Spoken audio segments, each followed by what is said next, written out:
রিডমিক কিবোর্ডের সাথে আমরা সবাই মোটামুটি পরিচিত। তারপরেও অনেকেই রয়েছেন নতুন ইউজার এবং পুরাতন ইউজার। তো রিডমিক কিবোর্ড একটি জনপ্রিয় সফটওয়্যার। তো এর সেটিং সম্বন্ধে অনেকেরই অজানা। তো ভিডিওটি না টেনে সম্পূর্ণ ভিডিওটি দেখবেন, আশা করি উপকারে আসবে।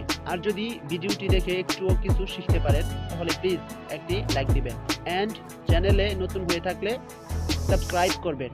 হ্যালো ভিউয়ার্স, আসসালামু আলাইকুম, welcome to my channel tech Bangla tips and tricks. চলুন শুরু করা যাক। ফার্স্টে আপনারা চলে যাবেন গুগল প্লে স্টোরে, তারপর গুগল প্লে স্টোরে ক্লিক করে দেবেন। ক্লিক করে দেওয়ার পর এরকম আসবে, আপনারা সার্চ বক্সে লিখবেন Ridmik keyboard, RIDMIK Ridmik keyboard লিখে সার্চ করবেন। সার্চ করার পর এই যে অ্যাপসটি চলে এসেছে, আপনারা ইনস্টল নাওতে ক্লিক করবেন, দেন ডাউনলোড হবে। ডাউনলোড হচ্ছে, ইনস্টল হচ্ছে। এখন খুব ফাস্টলি হচ্ছে আমার এখানে, আপনাদের এখানে একটু লেট হতে পারে, তো নো প্রবলেম। সো আপনারা সিম্পলি এখানে ওপেন নাওতে ক্লিক করে দেবেন। ক্লিক করে দেওয়ার পর দেখতে পাচ্ছেন রিডমিক কিবোর্ডের হোম পেজটি চলে এসেছে। তো আপনারা এখানে দেখতে পাচ্ছেন সেটআপ শুরু করুন, এখানে ক্লিক করে দেবেন। ক্লিক করে দেওয়ার পর এরকম আসবে সেটআপ। তো এই যে দেখতে পাচ্ছেন সেটিংস অন করুন, তো আপনারা এখানে ক্লিক করে দেবেন। ক্লিক করে দেওয়ার পর বন্ধুরা দেখতে পাচ্ছেন ম্যানেজ কিবোর্ড, অর্থাৎ আপনি আপনার ফোনে কোন কিবোর্ডটি ব্যবহার করতে চাচ্ছেন। যদি রিডমিক কিবোর্ড আপনি ব্যবহার করতে চান, তো এখানে এই যে দেখতে পাচ্ছেন ডান কর্নারে, তো এখানে বন্ধ থাকবে, আপনারা এটি অন করে দেবেন। অ্যাটেনশন, তো এখানে ওকে করে দিবেন, আবার ওকে করে দিবেন, দেন এটা চালু হয়ে যাবে। তো ফার্স্ট স্টেপ থেকে 2 স্টেপে চলে এসেছে। সো এখন দেখতে পাচ্ছেন কিবোর্ড সুইচ করুন, সো এখানে ক্লিক করবেন। ক্লিক করার পর আপনারা বর্তমানে আপনাদের ফোনে যে কিবোর্ডটি রয়েছে তার উপর এটি টিক মার্কটি রয়েছে, সো আপনারা রিডমিক কিবোর্ড এখানে টিক মার্কটি দিয়ে দিবেন। দেওয়ার পর এই যে দেখতে পাচ্ছেন বন্ধুরা শেষ করুন, এখানে ক্লিক করে দিবেন। ক্লিক করার পর বন্ধুরা দেখতে পাচ্ছেন এখানে 4টি অপশন রয়েছে। সো ফার্স্টে রয়েছে ইংলিশ, সেকেন্ড অভ্র, থার্ড প্রভাত, ফোর্থ জাতীয়, অর্থাৎ আপনি ইংলিশে লিখতে পারবেন অ্যান্ড বাংলায় লিখতে পারবেন। সো বাংলা ফ্রন্টের ক্ষেত্রে বলি, এখানে আপনাদেরকে বাংলা ফ্রন্টের ক্ষেত্রে যে কোনো 2টি ফন্ট চুজ করতে হবে, অর্থাৎ এই যে এখানে দেখতে পাচ্ছেন অভ্র, প্রভাত, জাতীয়। তো এই 3টা থেকে যে কোনো 2টা আপনার যে কোনো 3টা থেকে আপনারা যে কোনো 2টা চুজ করতে হবে। তো বন্ধুরা আমি আপনাদেরকে বলবো অভ্র, প্রভাত এই 2টা আপনারা টিক মার্ক দিয়ে দিবেন, আর ইংলিশটা থাকবে, জাতীয়টা এটা নেবেন না। তো বন্ধুরা এখন আমি আপনাদেরকে দেখাবো রিডমিক কিবোর্ডের সেটিংস। তো আপনারা দেখতে পাচ্ছেন উপরে ডান কর্নারে একটি সেটিংসের মতো আইকন রয়েছে, এখানে ক্লিক করবেন।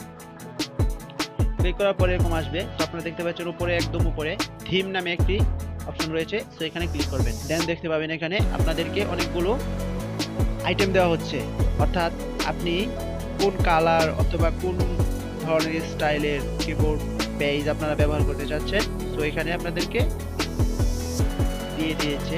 তো আপনারা চাইলে এখান থেকে আপনাদের পছন্দ মতো আপনারা একটি বাছাই করে নিতে পারেন। তো আপনারা এখান থেকে বাছাই করতে পারেন, অথবা আপনারা দেখতে পাচ্ছেন এই যে প্লাস আইকনের মতো একটি অপশন রয়েছে ক্রিয়েট নিউ থিম, এখানে ক্লিক করবেন। ক্লিক করার পর আপনাদের কিবোর্ডটি আপনারা আপনাদের পছন্দ অনুযায়ী কালার অনুযায়ী আপনারা এখান থেকে চুজ করে নিতে পারবেন, অর্থাৎ আমি আপনাদেরকে দেখিয়ে দিচ্ছি যে কিভাবে করতে হয় এটা। তো বন্ধুরা আপনারা চাইলে এখান থেকেও আপনাদের পছন্দ অনুযায়ী আপনারা কালারটি সেট করে নিতে পারবেন।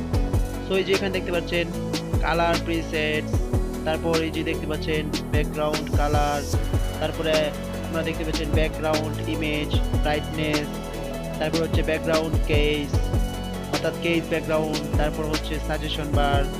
তো এরকম থাকবে টেক্সটেরও আপনি এখান থেকে কালার চুজ করতে পারবেন। ফাংশনালকে এখানেও আপনারা কালার চুজ করতে পারবেন। সো এগুলা পারবেন। সো আমি আপনাদেরকে এক্সাম্পল হিসেবে একটি দেখিয়ে দিচ্ছি। সো আমি ব্যাকগ্রাউন্ড কালার এটা চেঞ্জ করব। সো আমি এখানে রেড দিয়ে দিচ্ছি। এই যে বন্ধুরা দেখতে পাচ্ছেন আমার ব্যাকগ্রাউন্ডের কালারটি চেঞ্জ হয়ে গিয়েছে। তো আমি চাচ্ছি যে কেসের কালারটি চেঞ্জ করব। তো আমি এখানে কালো এই কালারটি দিয়ে দিচ্ছি। তো বন্ধুরা দেখতে পাচ্ছেন কালারটি সেট হয়ে গিয়েছে। তো এইভাবে আপনারা কালারটি সেট করার পর এই যে উপরে ডান কর্নারে দেখতে পাচ্ছেন সেভ, এখানে ক্লিক করে দেবেন। তো এরকম আসবে। তো আপনারা দেখতে পাচ্ছেন সেভ এন্ড অ্যাপ্লাই, এখানে ক্লিক করে দেবেন। দেন আপনার কালারটি সেভ করা হয়ে যাবে। তো আপনারা ব্যাক করে পিছনে চলে আসবেন। তো বন্ধুরা আপনারা দেখতে পাচ্ছেন এই যে প্রিফারেন্সেস, সো এখানে ক্লিক করে দিবেন। ক্লিক করে দেওয়ার পর বন্ধুরা এখানে আমি আপনাদেরকে বোঝানোর স্বার্থে আমি সবগুলো টিক মার্ক অফ করে দিচ্ছি।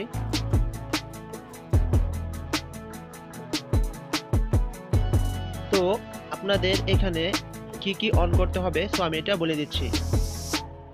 সো আপনারা এইভাবেই করবেন।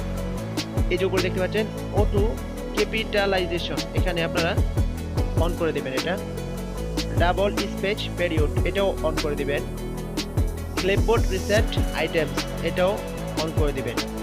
ভিব্রেট অন কে প্রেস, অর্থাৎ আপনি যখন কে প্রেস করবেন তখন কেগুলো একটি ভিব্রেট করবে। সো এটা যদি আপনি চান তাহলে ভিব্রেট অন কে প্রেস এখানে টিক মার্ক দিয়ে দেবেন। সো আমি এটা চাচ্ছি না, তো অফ রাখলাম। তো নিচে দেখতে পাচ্ছেন সাউন্ড অন কে প্রেস, অর্থাৎ আপনি যখন ক্লিক করবেন, অর্থাৎ আপনি যখন টাইপিং করবেন তখন কি আপনি টাইপিং এর সাথে সাথে একটা সাউন্ড চান? তো যদি চান তাহলে সাউন্ড অন কি প্রেস এখানে ক্লিক করে দেবেন। তো আমি চাচ্ছি না, এটা অফ করে রাখবো। তারপর আপনারা দেখতে পাচ্ছেন pop up on K press. তো আপনারা এটা আপনাদের ইচ্ছা, আপনারা চাইলে এখানে অন রাখতে পারেন, অফ রাখতে পারেন। তো আমি এটা অন করে দিচ্ছি। তো এখানে দেখতে পাচ্ছেন ভয়েস ইনপুট কে, এখানে আপনারা এটা অন করে দিবেন। তারপর দেখতে পাচ্ছেন শো ইমোজি কে, তো এটা আপনারা অন করে দিবেন। এই যে নিচে দেখতে পাচ্ছেন শো গ্লোব কে, এটা অফ থাকবে। একদম নিচে চলে আসেন ভলিউম কার্সর, এখানে আপনারা দেখেন অফ করা রয়েছে, আপনারা অন করে দিবেন। তো এখানে মোটামুটি আপনাদের কাজ শেষ। আপনারা ব্যাক করে পিছনে চলে আসবেন। আসার পর আপনারা দেখতে পাচ্ছেন অ্যাপিয়ারেন্স এন্ড লেআউট, এখানে ক্লিক করে দিবেন।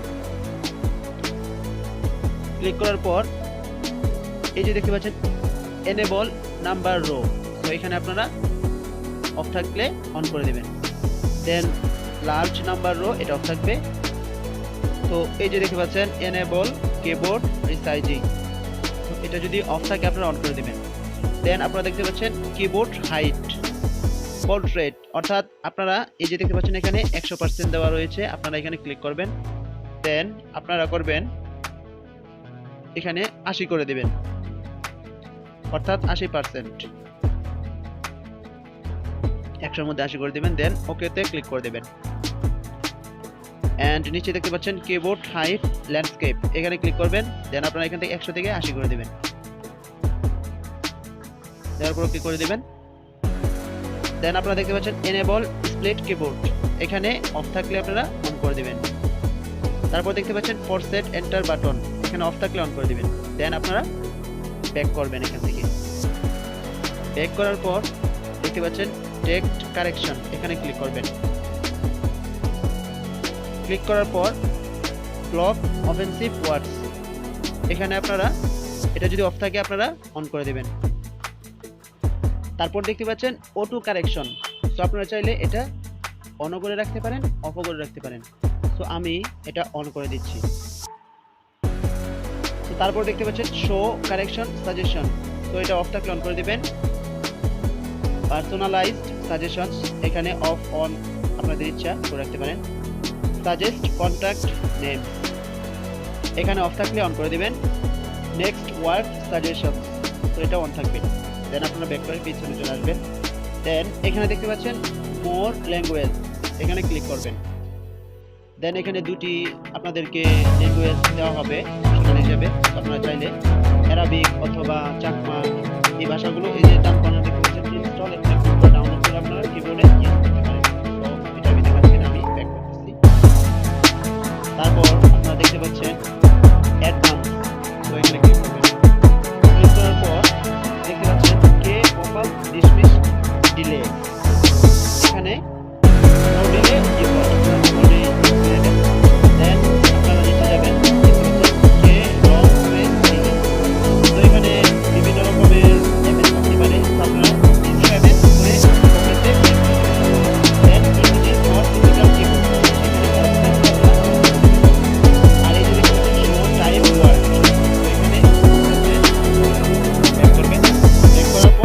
টিউটোরিয়াল। তো এখানে অনেকগুলো যুক্ত বর্ণের সিনোনিম রয়েছে, সো আপনারা চাইলে এখান থেকে দেখে নিতে পারেন কিভাবে আপনারা যুক্ত বর্ণগুলো লিখবেন রিদমিক কিবোর্ডের সাহায্যে। তো এটা আমি এখন দেখাচ্ছি না, মোটামুটি আমাদের কাজ শেষ। তো এভাবে আপনারা চাইলে খুব সহজে রিদমিক কিবোর্ডের সাহায্যে আপনারা বাংলা